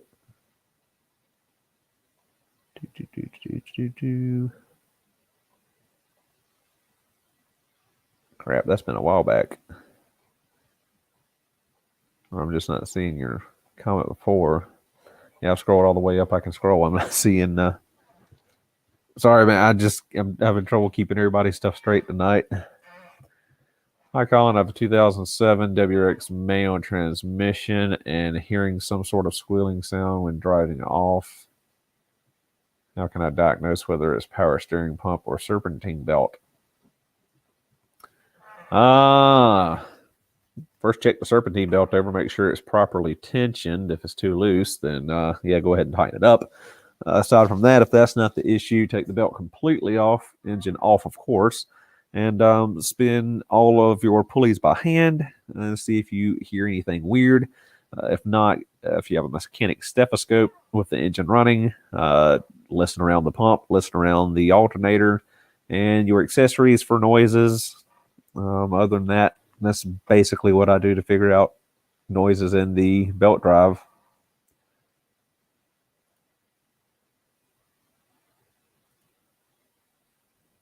I've been told the secondary air pump needs replacing, but haven't done so. Should I get it replaced? Or if you have a code on, or there's an actual issue with the air pump itself not functioning, then yeah. But if there's no issue, if there's no need to replace it.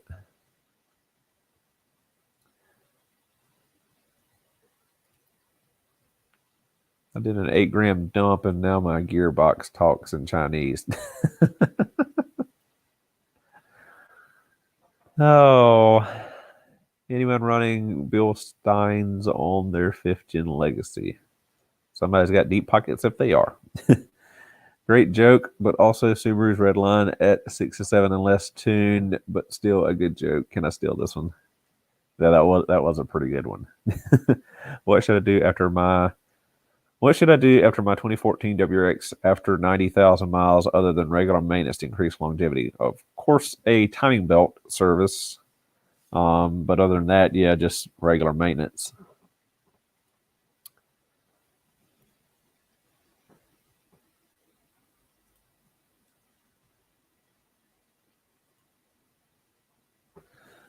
I would change the rear diff fluid. It just takes us older guys longer to get it going.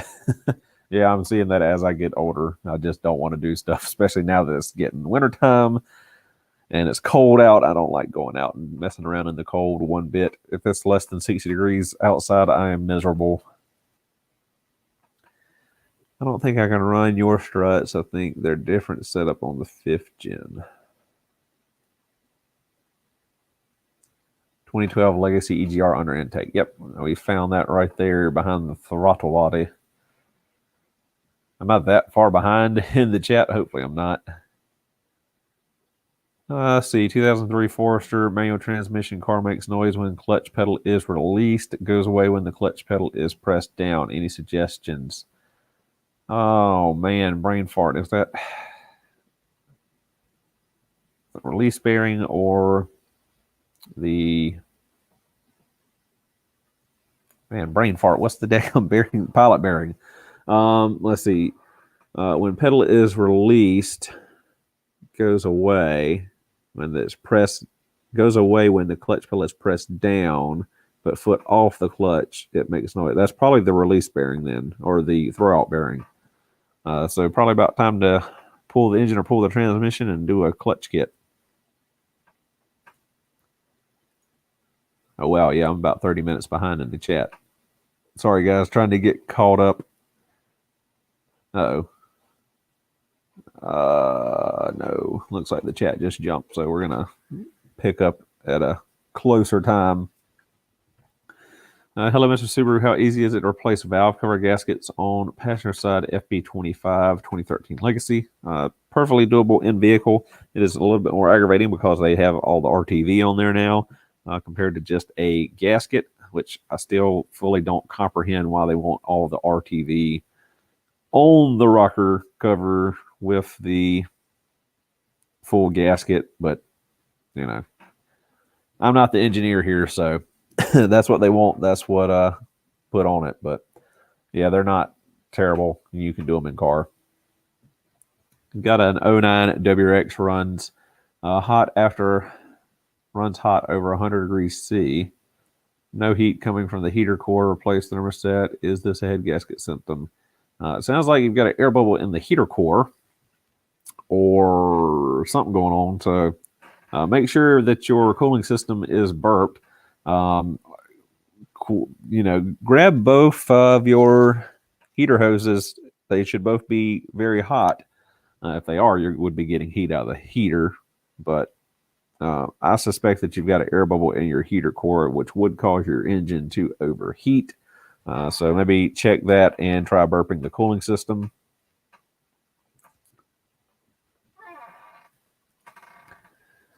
Ever hear of Senpico oil?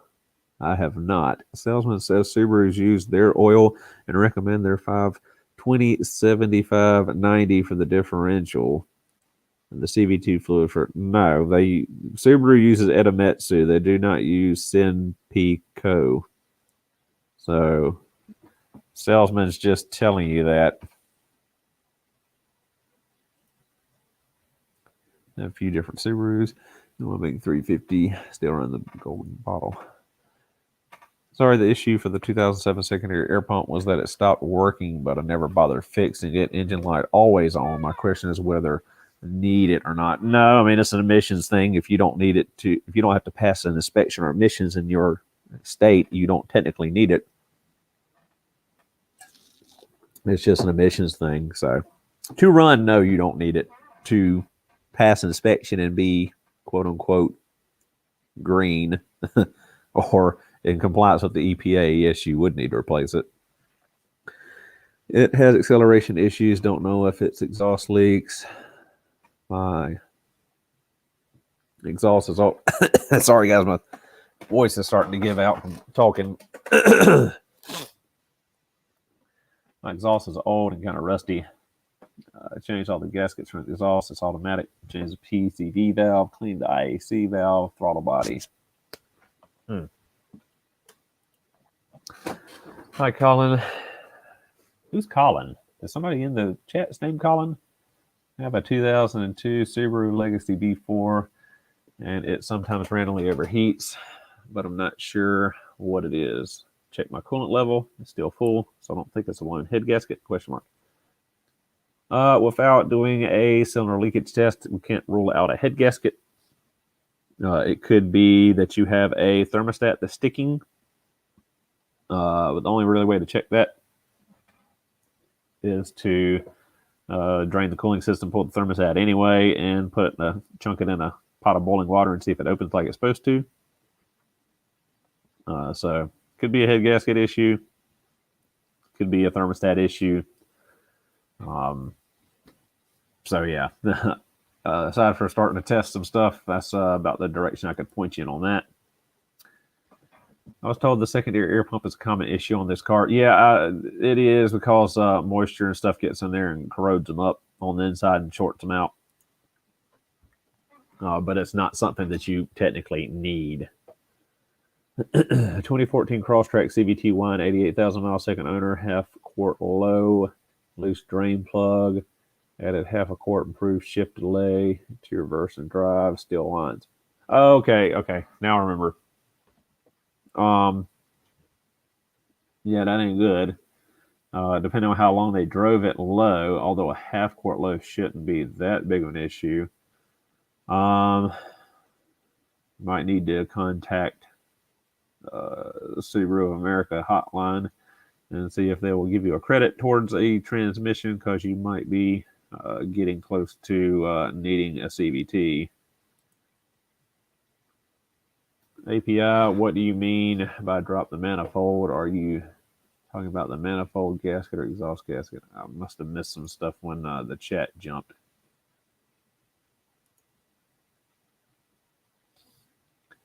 Subaru recommended interval since visually checking fluid isn't always correct. Yep. Could be a lot of things. My 07WX makes a clunk when physically moving the shifter from second to third. Rally Spec refreshed my trans and said it was from the bushings, but it doesn't seem. Hearing a clunk from moving to moving, that would probably be the shift fork or the synchros clunking back and forth. I doubt it would be the shifter bushings, but if you've never replaced the shifter or the bushing, it's possible, but most likely not. I'd say it's probably something in the transmission. Too much planned obsolescence in these new cars, 100%. Seems right, any ideas. Thanks for answering my question. Love your videos. Keep up the great work. You've helped me a lot on DIY stuff for my Subi. Thinking going with a Honda Ridgeline from your answer about the rim. No, I would not. I wouldn't go that far. I wouldn't push to a Honda Ridgeline now. If you're going to buy a truck, buy a truck. if you want a truck. But nah, if you in truck market, I can't back the Honda Ridgeline thing. It still needs to be an actual truck. Justin, take the headers off and look into the head's exhaust ports. So, did I miss something about drop the valve guides or something here? Who's Colin? Who was there one to keep calling Colin? Is there someone in the chat called Colin? I'm missing something here. I'm just not paying attention to people's names. I'm not too sure about CVTs. How many miles on the car? I'm getting stuff all out of whack, out of order or something here. Because I got way turned around. The valve seals, but the valve stems are original. Is that something I can do at the machine shop? What I do know is those trans fluid levels on CVTs are pretty crucial with the problem. Yeah.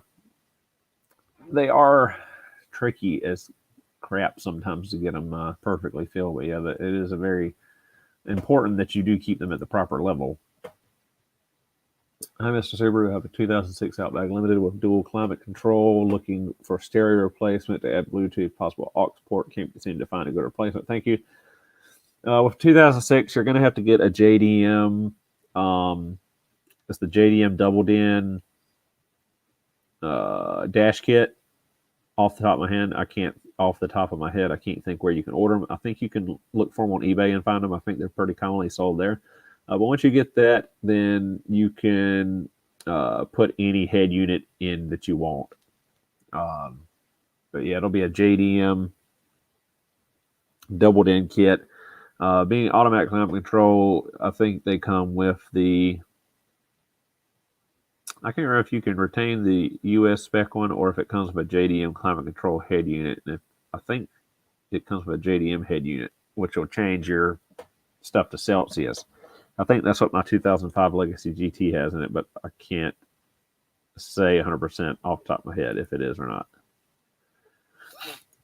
To clarify, can't read either.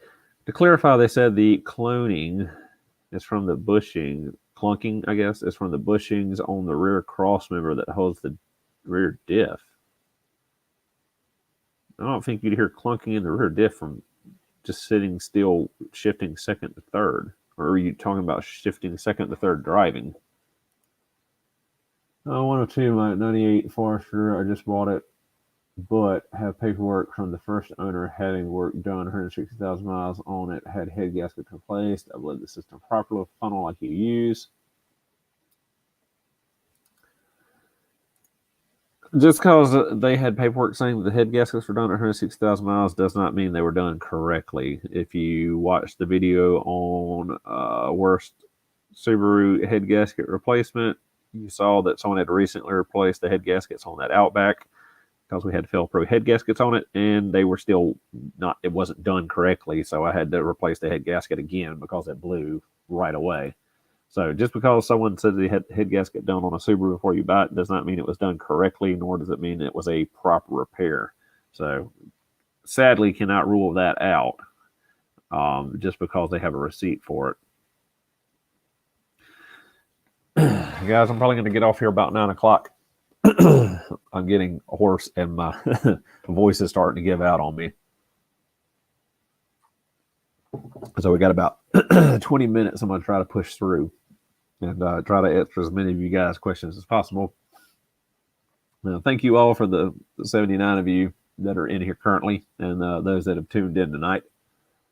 Let's see. 2015 Impreza CVT took it to the dealer. All-wheel drive clutch binding, not allowing wheels to spin at different speeds. And now there is a permanent U0101 lost communication with TCM trouble code. So what did the dealership tell you on it? Stuck in four-wheel drive. Yeah, I mean, that's an issue that comes up every once in a while. The old 4EATs had issues with the transfer clutch binding where you'd have tire scrubbing going around corners and stuff. Maybe a weak fuel pump. I've been trying to find out why it has trouble accelerating quick. It doesn't overheat at all. Now it's cold out. I didn't want to. It didn't want to start right away. Anytime about it. Yeah, it does. It does sort of sound like a weak fuel pump or low fuel pressure. So if you have access to a fuel pressure gauge, that'd be the next thing I would check on it.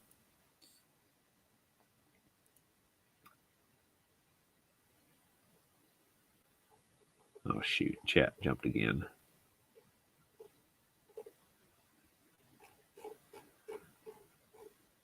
Let's see.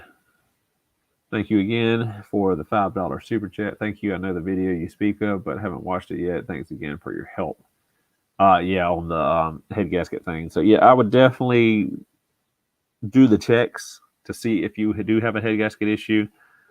Based on what you've told me, it sounds like it's likely, but again, you know, it depends on who did the replacement, whether it was a good replacement or a correct replacement.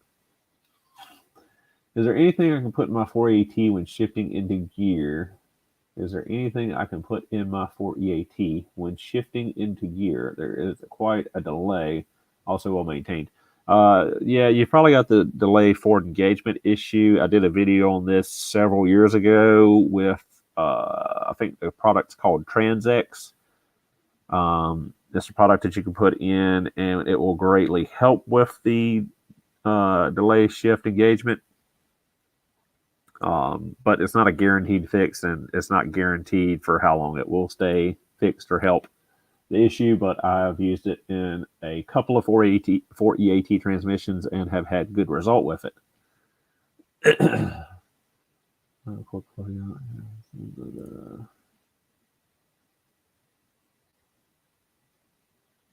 Okay. Oh, you heard a Colin that everyone's been talking about. Sorry about that. I was confused for a while of who the heck everyone was talking about. A Colin. It's you. Sorry.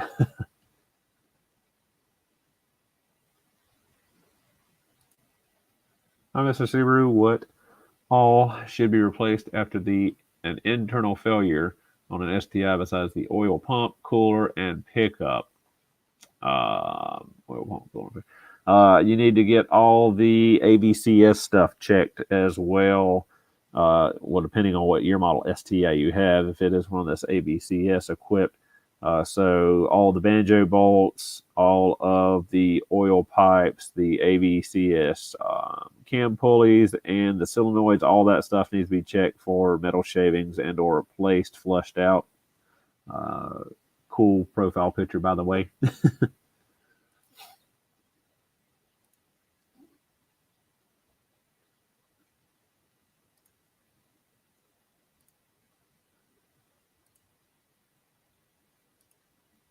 Would you know if the center jack points on a 2020 Outback are the same as the previous generation rear differential and front jack plate just under the oil pan area?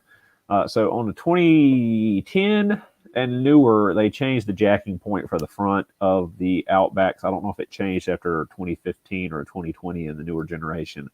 Yes, the rear differential, underneath the rear differential is the rear jacking point, but front jacking point, there's actually a plate near I think it's on the bottom of the radiator support. It's just forward of just behind the front bumper. But if you look under there, that'll be a rectangular steel plate.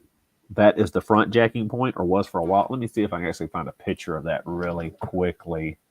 But yeah, you are fine to jack up under the front cross member as well for a front jacking point.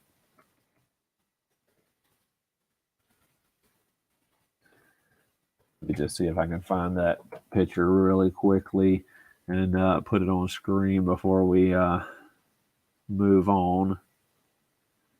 But yep, here it is. This is what I wanted to show you. And it is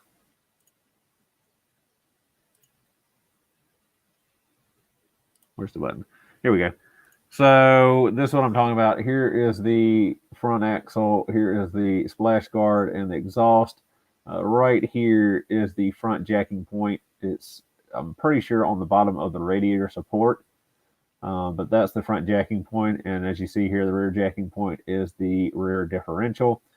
So I would assume that every 2010 and newer Legacy Outback still has this, but not 100% sure.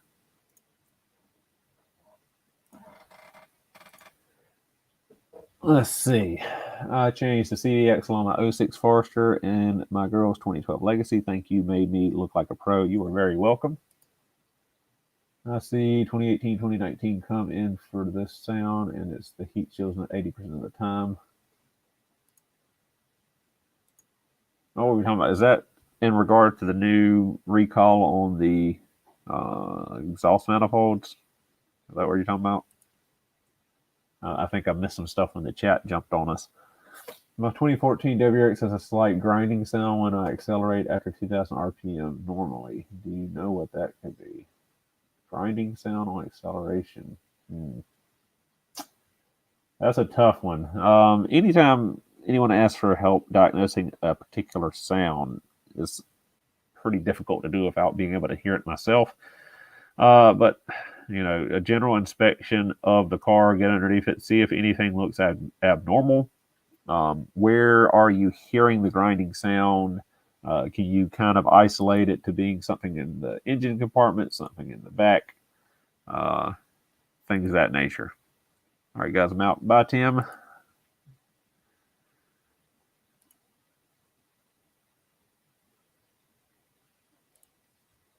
Don't buy under Ridgeline. Hey, Mrs. Subaru, would you consider doing an install video of a dual catch can install on a 0405 STI? I recently bought a Iridium Engineering catch can, and the install is a little advanced for me. If I had access to an STI and a catch can to install on it, I would be completely fine filming a video on it, but I am limited by the cars I can get my hands on and or own.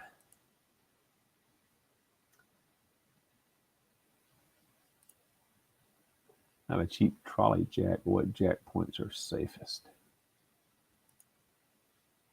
What gear oil do you recommend? Subaru 7590 is fine. Valvoline's fine. Mobil One's fine. I don't really have a particular gear oil I prefer. I normally just run Subaru gear oil because I order it when I order everything else in the dealership. Thoughts on the updated hardware on the rear oil separator plate? Reuse existing hardware or upgrade?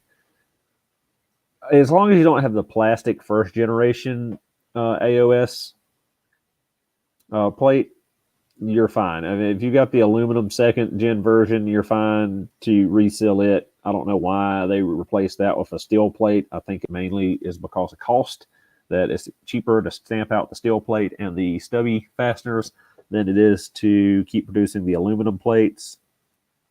I honestly think that's probably what it is. So you're fine with either the second or third generation air oil separator plate. It's just, I wouldn't put the plastic one back on.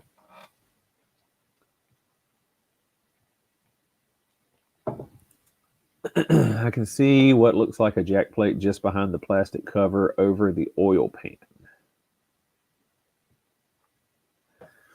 They're probably talking about the front cross member, which is fine to jack up on, but like I showed on the diagram there is a place at the front bumper. At least as far as I know, to modern. I don't know if the 2020 is covered in that, but I know 2010 to 14 had it, and I think 15 to 19 had it as well. All right, guys, we're down to the last 10 minutes before we get off of here, so let's see if I can answer as many questions as possible. Apologies if I don't get to your question. Install my winter tires last week to realize previous owner changed his tires by slicing the open with a grinder. Probably my mag has scars all around. What?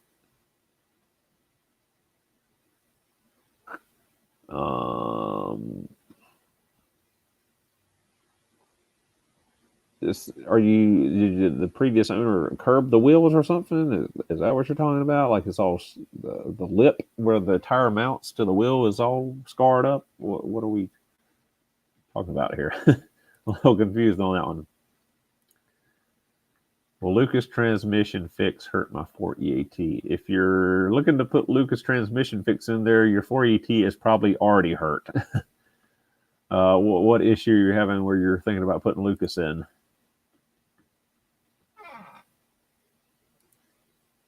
But 2018 Impreza base, 11,000 miles, bought brand new. Should I get an extended warranty? Extended warranty questions, again, depends on which extended warranty. There's several tiers of it, I believe. The base tier that covers engine and transmission would probably be substantial enough. Where would you suggest buying a time belt kit from? Click on the links below. Amazon storefront got all of the Ison time belt kits in the store. Ison is the only time belt kit I put on a Subaru anymore. I know you're an Ison fan. Should I use Amazon? There you go. My 2016 Forester had never driven on snow ice. Could be making a ping noise. I did my local Subaru. I couldn't find anything. Still talking about if it's pre-detonation, then it will sound like marbles rolling around, not metal on metal.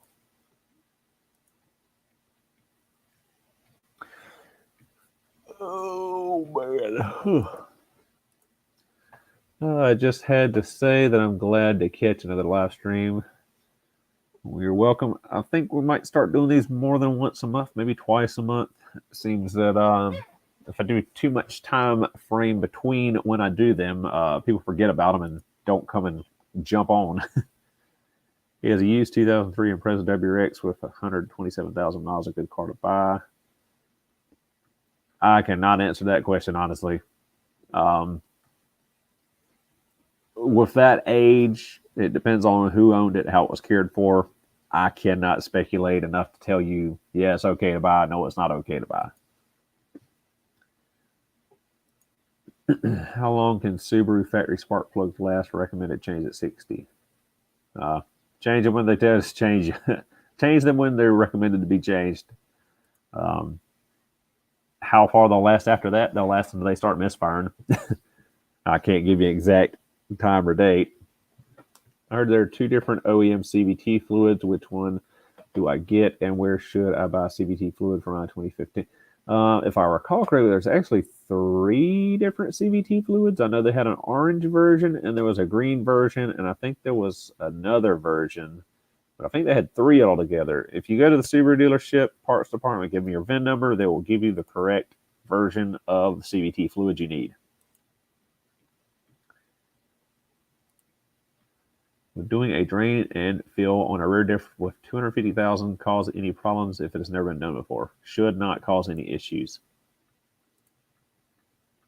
You just missed my question twice, third time lucky. Is the STI or other branded replacement part time belt kit worth it when it comes to do so on my 20 STI? Nope. An Ison kit is just perfectly fine to use. Never even seen an STI branded time belt kit before.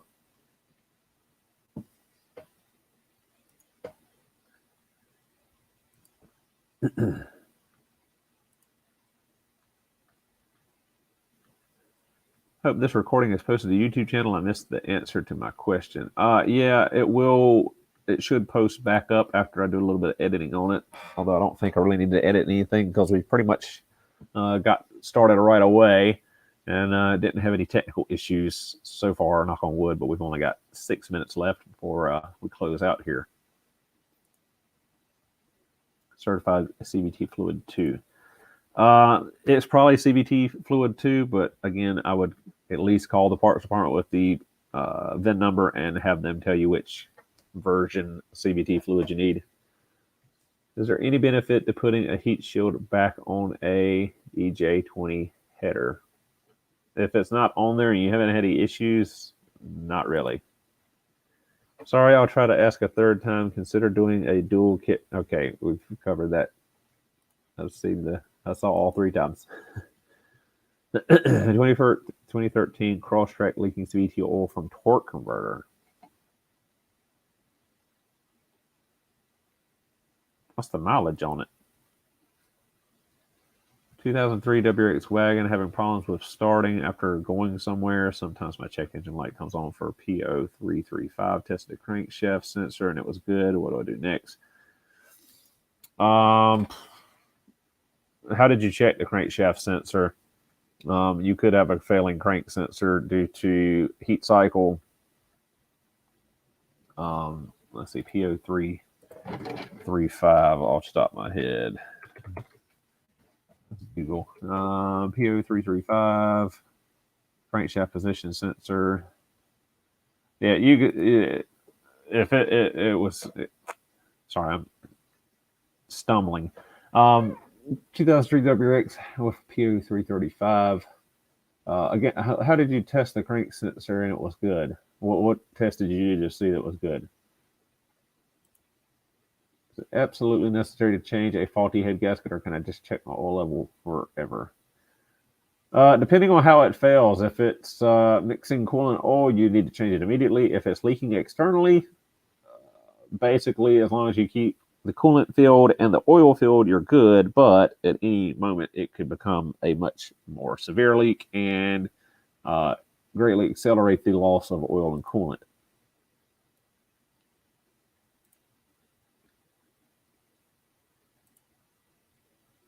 About to hit 140,000 miles on my 2008 Impreza. Anything you recommend to look at to prevent anything serious? Other than if you haven't replaced the timing belt, go ahead and replace that. Other than that, no. Just check your fluids and check basic inspection like I've covered in videos before of what to look out for and see if you see any issues. And if you see any issues, go ahead and jump on them before they become bigger issues. I have a 2010 Impreza. Every time the car is warm, I make turn or reverse above a 45-degree turn. There's a thumping sound. What could it be? I've already replaced the axle with steel. You might be having an issue with the transfer clutch. And it could be that the transfer clutch is not letting the wheels turn at different speeds around a corner. Would you recommend me change the spark plugs on a 2016 Forester with 41,000 miles, even though dealership? Yeah, don't replace them to 60,000 miles. There's no reason to replace it at 41,000 miles. I want to thank you for your vid. That helped me a lot. I will EJ205 JDM ABS swap my Impreza with 5-speed. Will you ever build a GC8 or store one? If I can find a decent one. I've got the GF Wagon Impreza that's been on the back burner for a while. I was going to do an EG33 swap and a 5-speed all-wheel drive swap because it's originally a 1.8 front-wheel drive car, but I've got too many projects and not enough time or money for all of them. So maybe one day, but not within the foreseeable near future. All right, let's jump down here to the latest. Try to finish out here at 9 o'clock. Hey, TJ, what's up? You at work?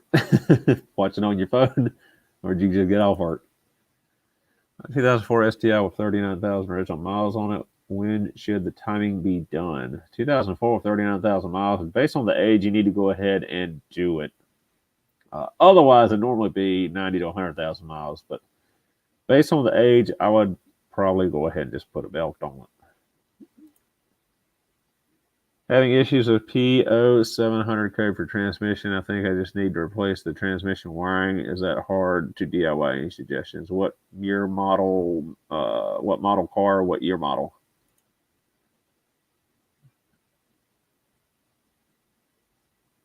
Should I do the antifreeze test regularly? What do you mean by an antifreeze test? You don't work watching. Figured. All right, guys, this will be the last one. We're right here at 9 o'clock. My vocal cords are on fire. Chugged enough water and cough drops to try to keep my voice from going raw, but it's getting to the point where I can't talk anymore. So, let's see here. P0700 code is a code stored in the engine computer to inform you that there's a code in the transmission module. You need to get a better scan tool to get that code. Yeah, I'm assuming. Let's see who was the one that had the issue with the code. 2007 Outback. Oh, that's odd. Normally we see that issue a lot in the CVT transmission when there's a valve body issue, but it's normally a PO700 and a PO20, what is it, 2650, 2560? Can't think.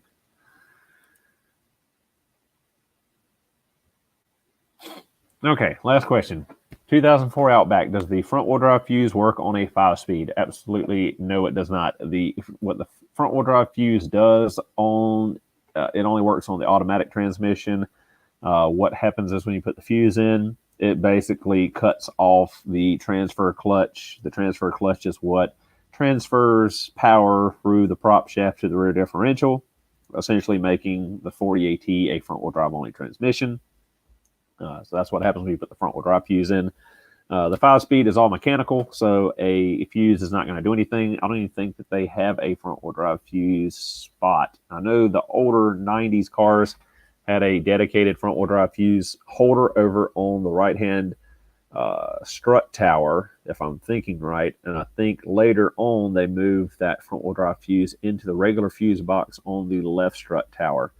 But no, a fuse will not change a 5-speed to front wheel drive mode. You'd have to drop the prop shaft out, and you can't just drop the prop shaft out because you'll sling transmission fluid out of the tail housing with the prop shaft out. But yep, that'll do it for tonight. Thanks everybody that came watch the live stream. Been on 2 hours now. Like I said, I can barely talk. It's killing me. Mr. Subaru, hit me up on Instagram next live stream if you need a moderator again. No problem. Appreciate it. My M14 volt is tap.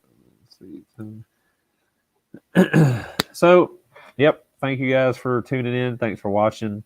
Like I said, we might start doing this 2 times a month rather than once a month, just to keep interest up in this. As I said, I had planned a Subaru video for today that I forgot about the live stream, so I postponed it till later in the week or next week. I'm not exactly sure when I'm going to put it up, but it's going to be on timing belt kits and which kits I prefer. As we already know, or most of you already know, it's going to be Ison or Ison. I mean, Ison is the only kit I prefer, or only kit I recommend to people anymore. It's the only kit I install. So the video will be on timing belt kits. Got a video coming up. Probably going to try to film it this week and get it up Wednesday on the new M12 fuel die grinder, straight die grinder I bought. Had a lot of people on Instagram requesting a video on it, and several people on the post requesting a video on it. I know a lot of you are getting, some of you don't care about the tool videos. Some of you love the tool videos. I'm a tool junkie. I've been honestly kind of burnt out on Subarus the last few months. 2020 has taken its toll on us all, I'm sure, mentally and physically. And the last month I've been taking care of my mother. She was sick, had to go to the hospital twice, basically most of November. So that's been a stressor on me, and trying to get the tool truck going and everything else going on in life. So I like talking about tools. I can talk about tools to the end of the day, or for days on end. So I do like doing the tool videos. It's something different. It's something to break up from doing Subaru videos over and over again, which I really haven't had much Subaru content to put out there. I haven't bought any newer Subarus. Haven't had anything to repair on any of my Subarus I have. And I'm to the point where I really need to get a shop built so I can have an indoor area. Or at this point, I'm probably going to rent another shop in town if I can't build the one I want to build on my property. Just so I have a shop environment again, have a lift again, makes it much easier to film. I can start doing more in-depth videos with engine rebuilds and transmission rebuilds and the stuff I've talked about for the last 3 or 4 years, getting into more in-depth stuff on cars rather than here's a CVX replacement video, here's a a head gasket replacement video. Here's a time belt replacement video. The thing with Subaru that is cool is that you know how to do a time belt on one EJ, you can do them all. You know how to do a head gasket on one EJ, you can do them all. You know how to do a CV axle on one Subaru, you can do about all of them, which is great for Subaru owners. But as far for me coming out with content for you guys, you do one and you really how to do it on any of them. So it limits the amount of stuff I can make videos on repair wise. No, I currently do not, but that is a good idea of something to do or something we could start doing. But yeah, thank you all again, guys, for tuning in. Really going to close it out here this time. Thank you all again for coming in and sitting around and listening to me talk, watching a black screen with a avatar on my head. And like I said, I'll try to announce the next live stream in a community post on Instagram, both. And I will see you next time I see you. Hopefully we'll do a live stream before the Christmas holiday. But if I don't, Merry Christmas, Happy Holidays, and Happy New Year's to all of you, so we can put 2020 in the rearview mirror. Thanks again, and good night.